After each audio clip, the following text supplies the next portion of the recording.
Hi friends, இன்னைக்கு night நம்ம வீட்டில் என்ன டின்னர்னு பார்க்கலாமாங்க. தோசையும் சிக்கன் கிரேவி. பார்க்கவே எவ்வளோ கலர்ஃபுல்லாக செம்மையாக இருக்கு பாருங்க. தோசை எவ்வளோ மெலிசா ப்ரௌன் கலரில் என்னோட மாமியார் தான் மாவு அரைச்சி கொடுத்துருந்தாங்க. ரொம்பவே சூப்பராக வந்திருக்கு. இப்போ நான் ஒரு சூப்பரான குழம்பு ஆம்லேட் எப்படி போடுறதுன்னு காட்டுறேன். ஃபர்ஸ்ட் தவால எண்ணெய் ஊற்றிக்கோங்க. நம்ம சிக்கன் குழம்பு இருக்கு பார்த்தீங்களா, அதில் வெறும் குழம்பா எடுத்துக்கோங்க. நான் 2 முட்டை எடுத்திருக்கேன். இந்த குழம்புல 2 முட்டையை உடச்சி ஊற்றிக்கலாம்.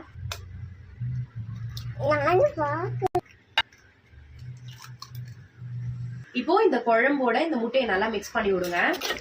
இப்போ இந்த முட்டையை அப்படியே தவால ஊத்திக்கோங்க. கொஞ்சோண்டு லைட்டா பெப்பர் போட்டுக்கோங்க மேல. இப்போ கொஞ்சம் நல்லா வெந்தோன்னா அப்படியே திருப்பி போட்டுக்கோங்க.